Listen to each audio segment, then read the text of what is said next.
Hiya, video 12 now. Here we are, 38131. So, start off with a couple of off-topic subjects. In fact, I'll start off with an on-topic subject.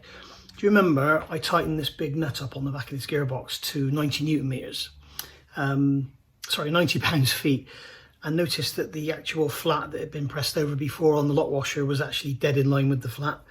I asked the question on the mirrorfury.com Facebook page, and everybody came back with FT, which I assume that means flipping tight. I think that's what they mean, FT, flipping tight.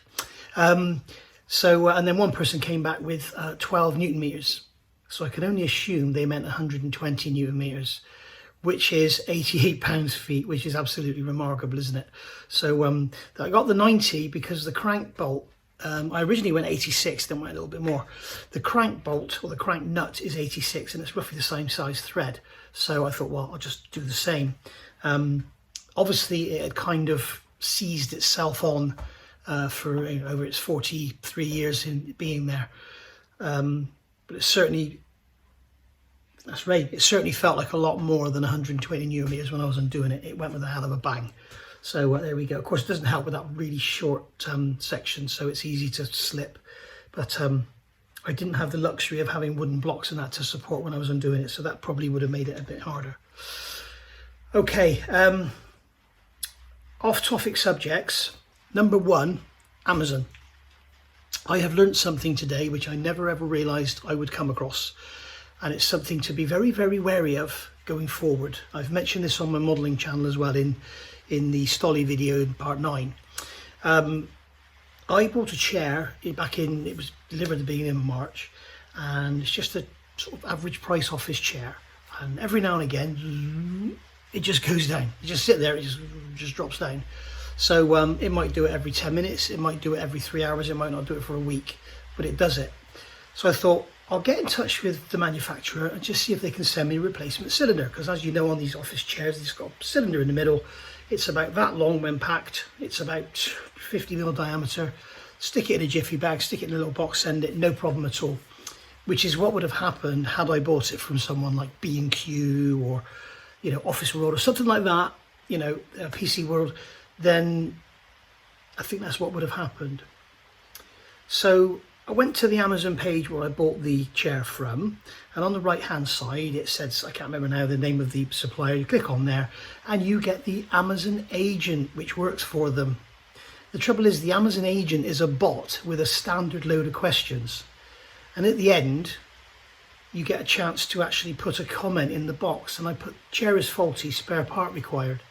So they put you onto their customer services, who ask you a load of similar questions, and then they give you a phone number to ring. So you ring them up, or you click on there and they ring you. Actually, you don't ring them up, they ring you, and then all you get is, this product has exceeded its 30-day return, it is no longer available for return. So you say, like, I have a broken part, I need to get the part replaced, I don't want to return it. I'm sorry, I did not understand that question, I'm afraid you have passed your 30-day returns, but can we help you with anything else? It's like, I'm shouting at a fucking robot now, excuse my language. So, it drives you crazy. So I went onto the chat, which is also just a bot with a load of standard bloody questions. So this has completely changed my outlook on Amazon. Just bear in mind, guys, if it's something like I got these car cleaners from Amazon, they're not really going to go wrong, and I'm probably going to use them all within 30 days anyway. But if you're buying something like a laptop or, a bench grinder, or indeed like a battery drill or something, don't buy it from Amazon, because if it has a problem after 30 days, you are stuffed. There's nothing you can do. All you can do is rip your hair out, which I've previously done, speaking to these bloody bots. It's an absolute joke. So bear that in mind, tell your friends, tell the world, because I'm sure this is happening everywhere thousands of times a day, and it is pretty bloody frustrating. So yeah, if it's, like I say, if it's something cheap and that's like this bloody rubbish tripod that this camera's on that's broken, like everything you buy from Amazon is just cheap junk and it breaks, bear that in mind. If it's a set of drills or something, they're going to wear out, whatever. But if it's a laptop or a TV or a cooker, you know, maybe a microwave, something like that, after 30 days you're buggered, you just get bots. So that's my experience anyway. If I'm wrong, please tell me. The last off-topic, well, it's kind of on-topic subject I want to talk about is YouTube. Something I really dislike, and I've asked the question on one of the videos that you get these creator videos sent to you, and it's all about having, they're going for directed ads now, so I can actually have ads that are directed to my product or my, I mean, God almighty, it's getting like bloody, like a sales channel. It's just ridiculous. But what really annoys me as a watcher, and it annoys me even more as a creator, when you have a channel like I have, the modelling channel, which has nearly 32,000 subs, I have what is called monetization. So that means I make money from the videos that I make, and the way I make the money is YouTube puts ads in. Now, the more ads they put in the video, the more money I make. So I have the option of putting the videos in or taking them out, having none or having loads. What happens is I upload a video, this is on the modelling channel, I upload a video, I can select monetization, yes, and then I can select ads at the beginning, ads at the end, and ads during. And if I select ads during, what will happen is YouTube will put an advert in, or advert break in, about every 2 minutes, even less in some cases. I would not expect anyone to sit and watch that. So what I do is I go and take them out, and I generally have an ad about every 20 minutes. So if it's an hour-long video, there will be 2 ad breaks in it, 20 and 40 minutes. If it's a 40-minute video, I might have 1 or 2, but usually just the one. And that's what I do. What we've found is with the community, we speak amongst ourselves, if you just do nothing, they put them in. John Alec, Scale Modelling Channel, he's actually had people, had YouTube putting ads in his videos when he specifically asked them not to. So that's as far as I'm aware anyway. So what I do is I select 2, take out all the others, and then it won't put any more in, as far as I know. I have YouTube Premium membership, so I don't see ads anyway. But when I didn't have it, I remember it used to really piss me off if there was somebody starting out new and they had like 200 subs, okay? The one thing you don't want to do is make people go away. You want to get people to watch those videos and watch the guy's content, and most importantly, hit the subscribe. The best way to stop them doing that is to put loads of ads in. So if I'm sat there watching a new modeler doing some modelling, and there's an advert, and sometimes it could be like a 3-minute advert break every 2 minutes, it's an absolute joke. You know, he's put together a 20-minute video. It could take me 40, 50 minutes to watch it because of the ad breaks. So what do? I click off. There is nothing he can do to stop those adverts going in there, and he is making no money from them whatsoever because he's not monetized. And this channel here, the Fiat 131 channel, is exactly the same. I cannot select or add or remove or anything with adverts. Every advert you see, and I hear there every 5 minutes, they are put in by YouTube, and they are taking 100% of the revenue from them. I am getting nothing, okay? I can't take them out. I can't put them in. I can't choose what ads I have. I can't choose where they go. I can't do anything. So until I get to like 500, I think it's 500 subs now and so many hours views, that's when I can get monetized. And then what I can do is control the ads. Okay, so please bear with me. Please stick with it. If you are seeing loads of ads,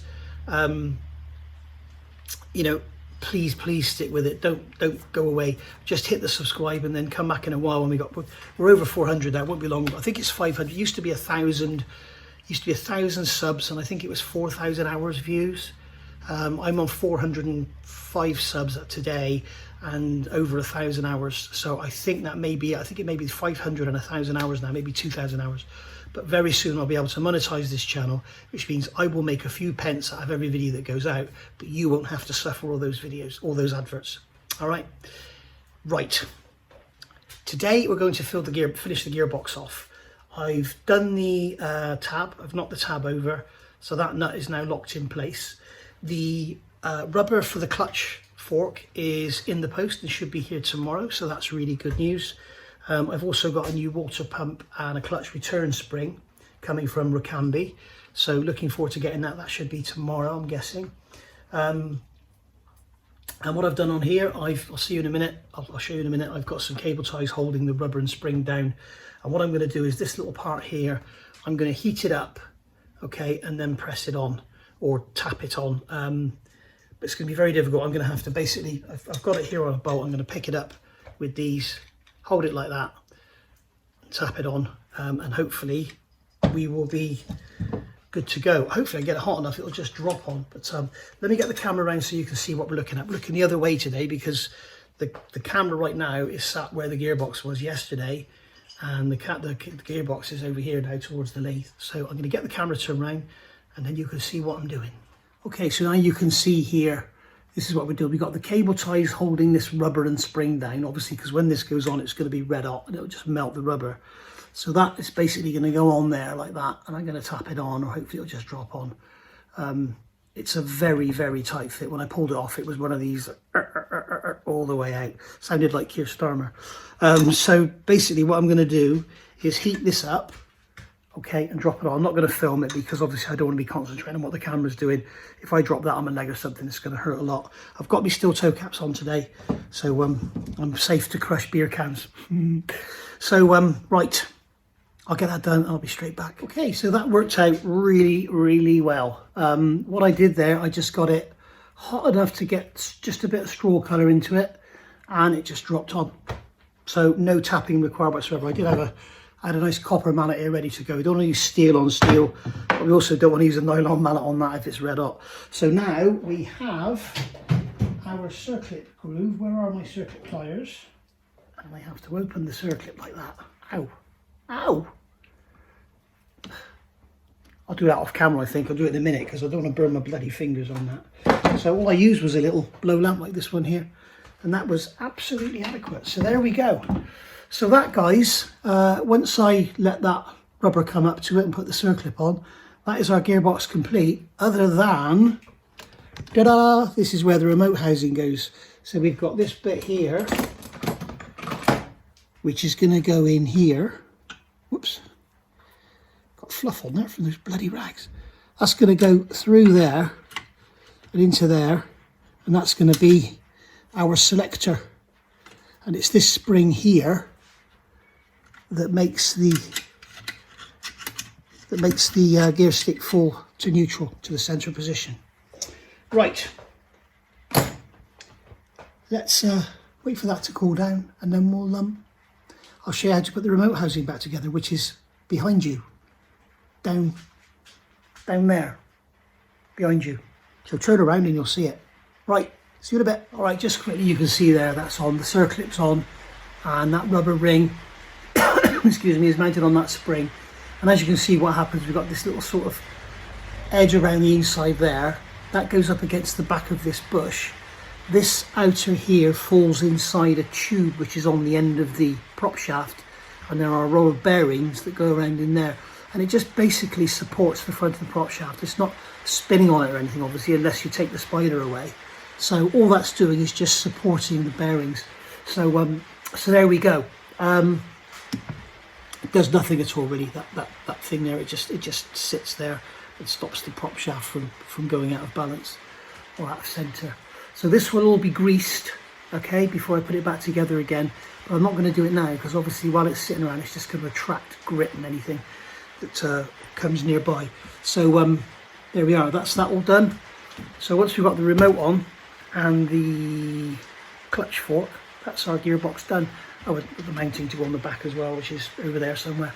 So right, I'll get the camera turned around and let's have a look at this remote housing. Okay, so here we have all the components for the remote. Again, this is not mentioned at all in the Haynesman. There's not even a diagram of it, photograph, not even a word. So I think they do actually mention in the supplement about an extension housing, and that's it.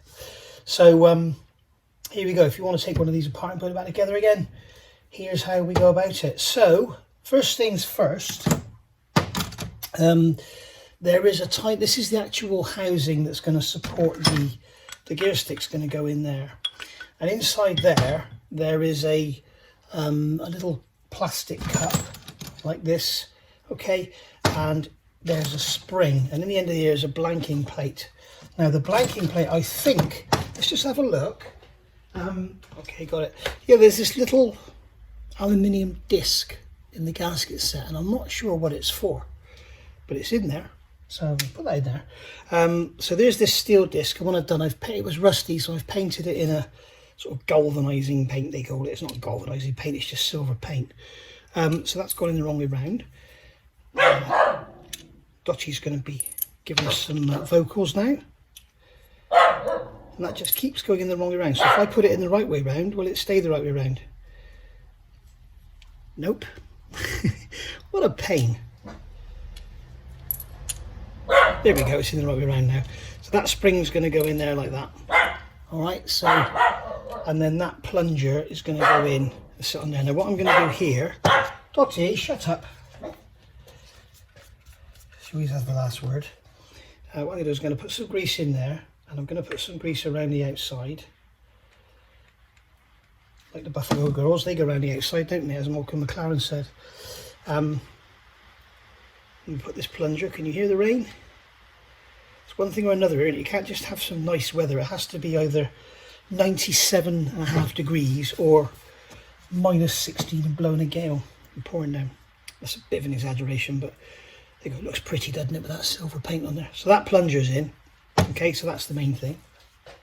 All right, now you may see me in this sort of, or stalling a bit, because I've got photographs on my phone, and obviously you're looking at this through my phone, so I may have to stop from time to time to look at my references. Now this rod here, this rod is going to slide up through. Now it's got some nasty burrs on the edges here, so I'm just going to take my burring tool and see if I can, let's get this out of the way so I don't put metal on it. Just soften those edges a bit. Better if I had a round stone, but when you're sliding steel shafts into an aluminium casting, you really don't want, but especially when there's at the front here, there's a seal which is irreplaceable. Dottie, will you please shut up? So I speak to her like she's a little child, don't I? But to me, she is my little child. She's my little world. Okay, so that's going to go in there like that. That's going to go in there like that.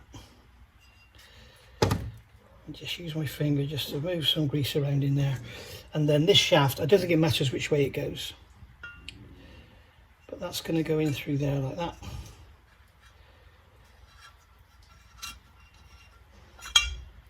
Okay, so there he goes, gone through now. And then we're going to take that grease that's on there, and I'm going to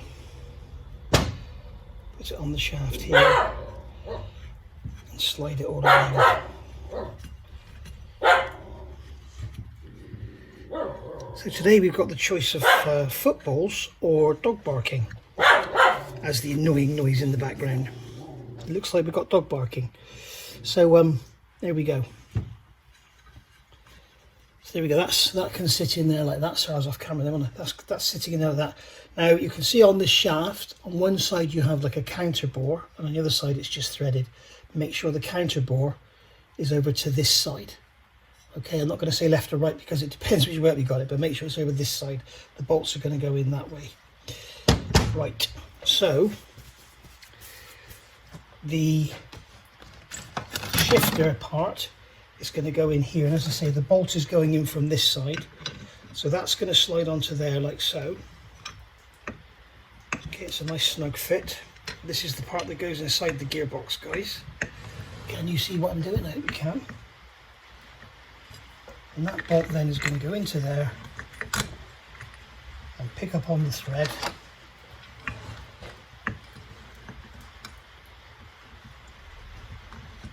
You almost saw me make a fatal mistake then. I went for the spanner. Don't ever try to screw something in. I mean, it's gone in a couple of threads and it's stopped, so it's probably come up against a shoulder or something. Yeah, there's something wrong there. I'm not going to use the spanner and just wind it in. I'm going to have a look and see what's wrong. Now I do remember when I took it apart. Here's the other one. I think they're both identical. But I do remember when I took it apart, the one was a lot tighter. And on here you can see this one. Where are we? This one has some damage on the end. So it's obviously going through the other side where it's become tight. So it's screwing in there. There we go, that one's going in. Although it's tight, I know why it's tight, because it's galled up on that smaller diameter on the other side. But obviously when Fiat built this new, they saw fit to just carry on, so I'm going to do the same. It also gives us a kind of locking mechanism. I know no torques or anything for any of this, obviously, because there's no mention of it in the manual. But I'm just going to do this up. Here we go.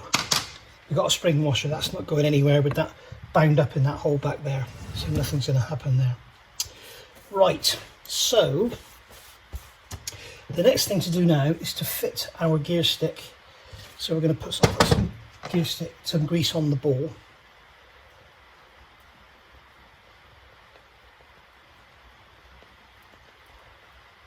Okay, so this is going to go into here, and on here you can see we've got a flat on the ball, and that is going to go up against that flat there. So push that in.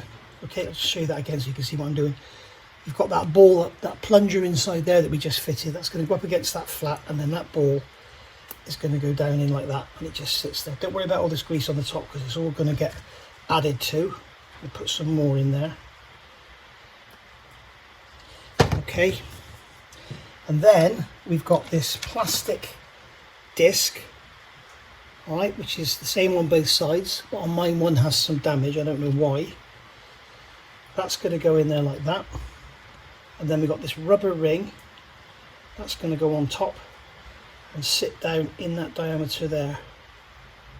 But obviously this rubber ring has expanded from being left in the open. I should have kept it in the bore. This is what happens with O-rings when you leave them out, but hopefully that will go in there and stay in there when I try to put this together. Now this is going to be quite awkward actually to hold in place, because what we've got to do is put this assembly here has got to go into this housing here, and then this plate has got to go on the top, and the bolts go in from the back. So I know from my notebook, okay, I've got in front of me on the wrong page. Let's get the right page.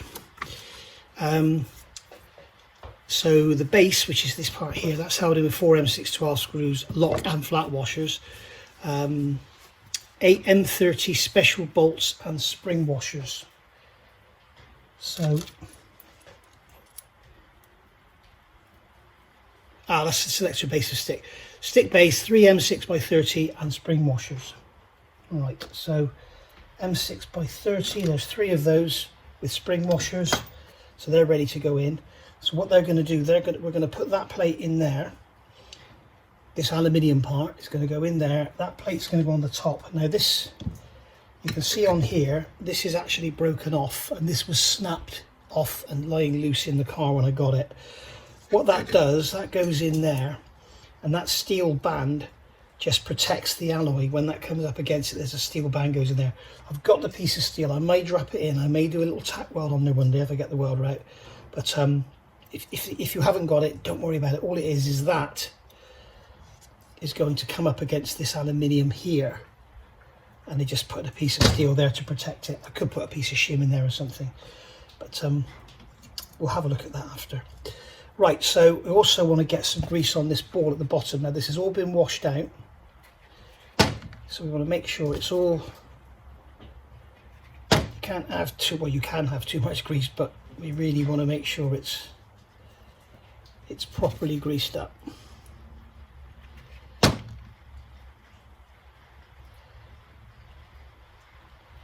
Okay, now obviously on this car it's not so important because this has now become a classic. It's not your everyday runaround. It's not going to be, used as intended, 1,000 miles a month sort of thing. So, don't worry about it too much. But obviously bear in mind, if it is a classic car, it spends a lot of time storage. And if in the UK, if you're in a normal garage like I am, then you've got to be careful of damp and everything getting into it. So that's gone in there lovely like that. that O-ring is on the top. So this is going to go down into here. This is where I may need to use the voice, I think. But that's going to go in there, like that, and we can compress that O-ring, and I can feel the O-ring going in, I think.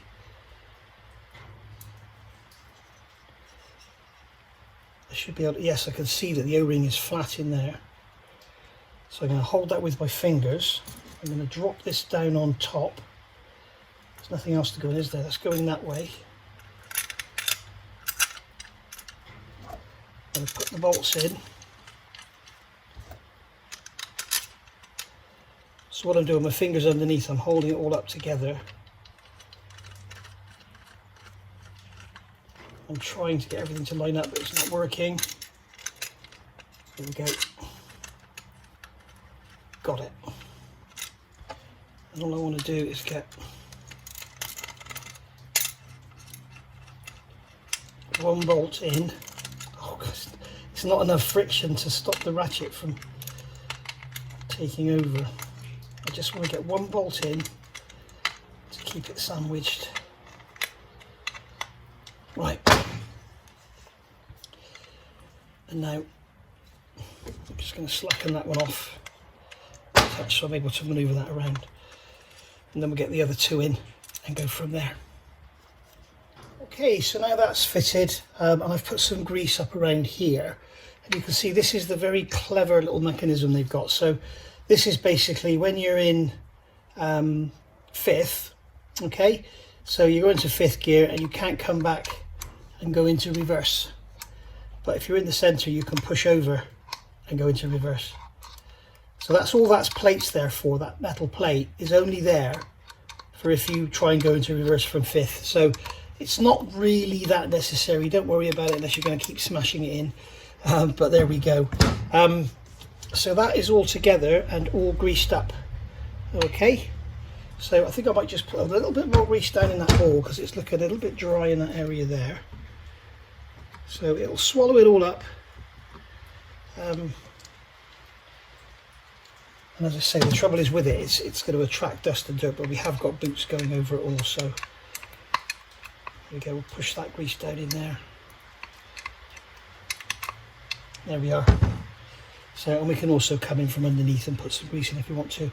We also now need to put some grease on here, on this plastic bushing, and make sure we've got it pushed well into those slots around the outside.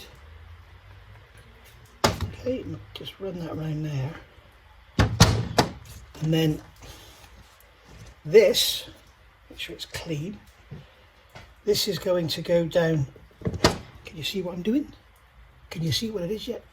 We're going to pull this out. This is going to go down over that like that, and then this, it's going to be very difficult to film. That has got to go up into there like that. Get the holes aligned. Drop the bolt in. Screw it in with your fingers. You see how much easier that one's going in the other side because it's not tight on that bit at the back.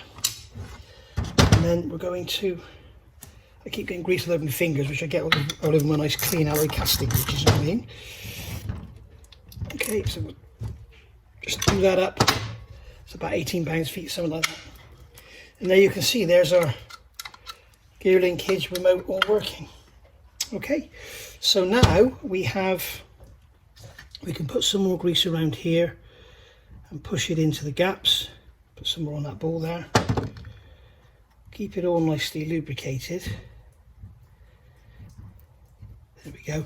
Now this here is going to get splash fed with oil when the gearbox is running. Okay, what I'm going to do is get some of my 80/90 non-EP, get the brush, and I'm going to put some oil on this shaft so it doesn't corrode while it's sitting around. I'll put some on here as well.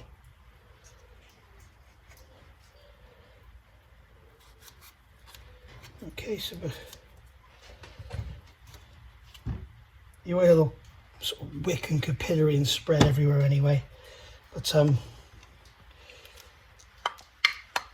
that's what I want to do is just make sure it's all a little bit wet. And on here I'm going to put grease.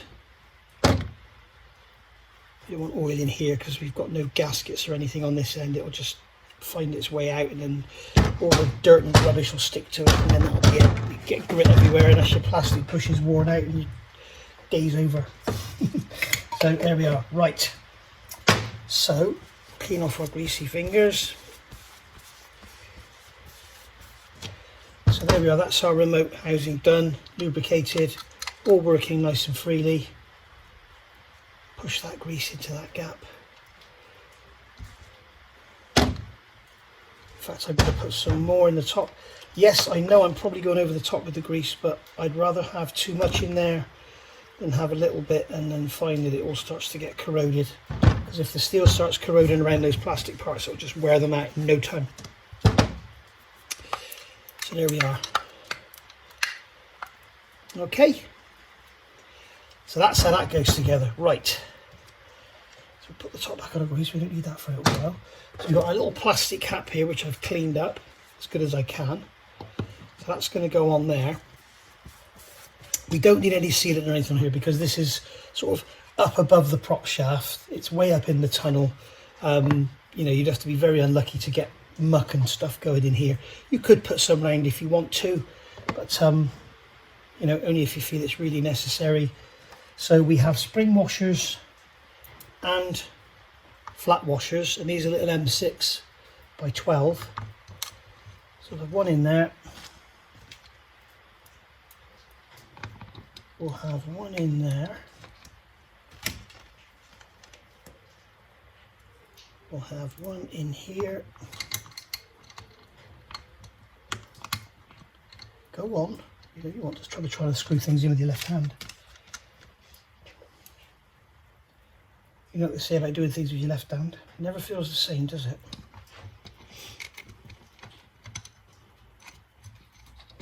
And because I'm that anal, I've noticed I've got that nut upside, that washer upside down. I'm going to put it the right way up. Okay, and the reason the lock-in washers are there is because this is going to be biting on plastic, so obviously you don't go graunching it down or anything. So we'll just give that a gentle little, whoops.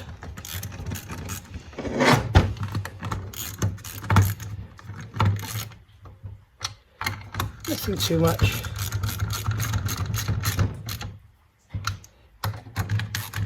Just enough to keep it together. I mean, if the whole bloody plastic cover fell off, unless you're going through rivers and wading through fords, you've got nothing to worry about, really. Alright, so that's our cover on there. Nicely done. So, and I don't mean nicely done, I mean nicely done by Fiat. So, very, very nice, very happy with that. So we can now look at fitting this to the gearbox, or we can look at covering this up. So what we can do is take our rubber gaiter, which is here, and that's going to slide down over the gear stick. Now if you haven't taken one of these apart, to get that gaiter off, you've got these bits of plastic and rubber, so I'm going to show you how they go on.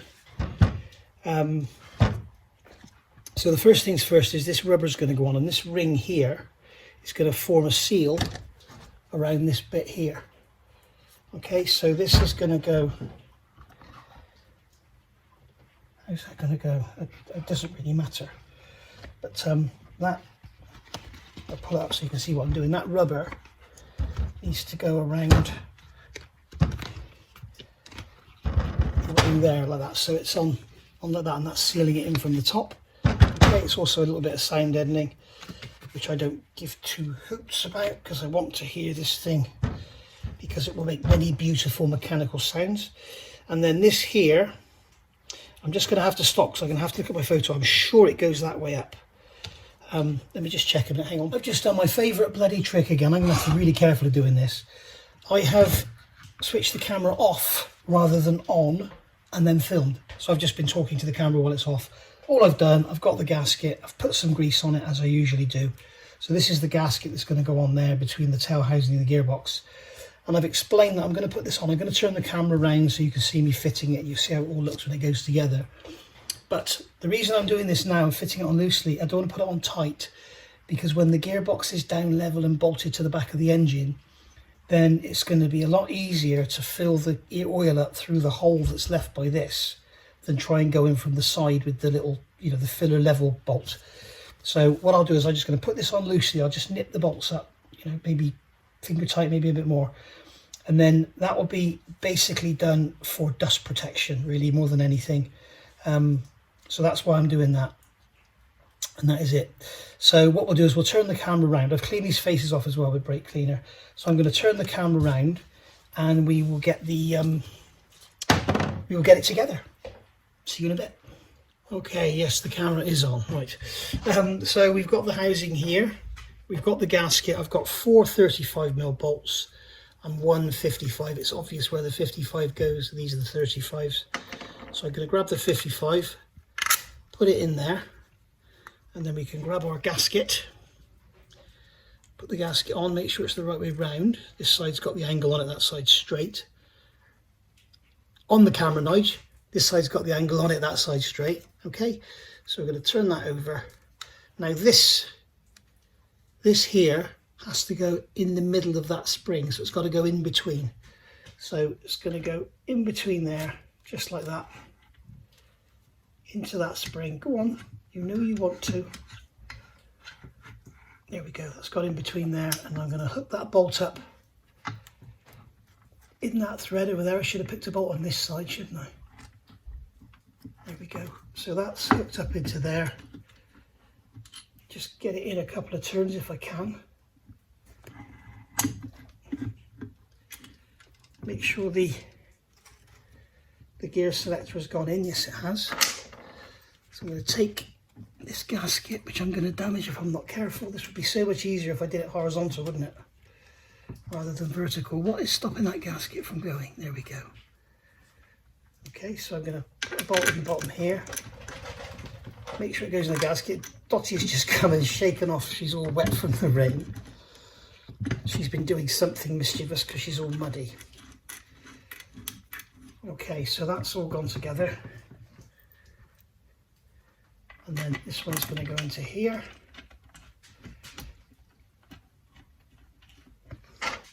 And then finally this one can go into here. If you wonder why I greased the gasket, it's literally so that I don't damage it. It makes it, more pliable, slides around.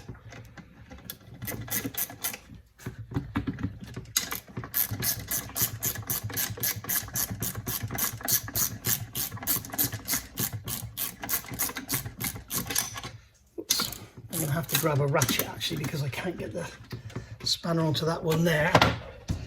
So let me grab a little 1/4 inch 13mm. That's 12. Where's the 13 gone?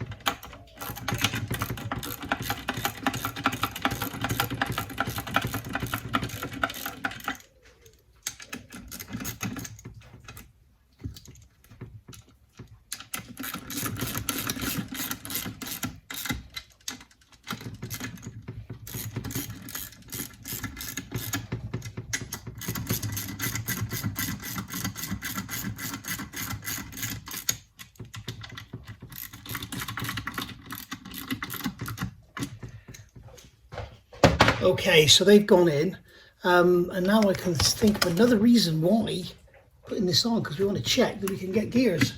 So there we go. So that's third and fourth. First is over here, isn't it? There's first. There's second.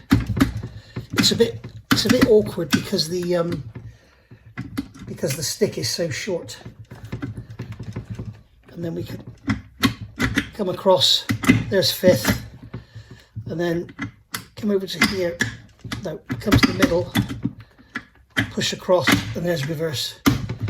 There we go. So we're getting all our gears, so that's great news.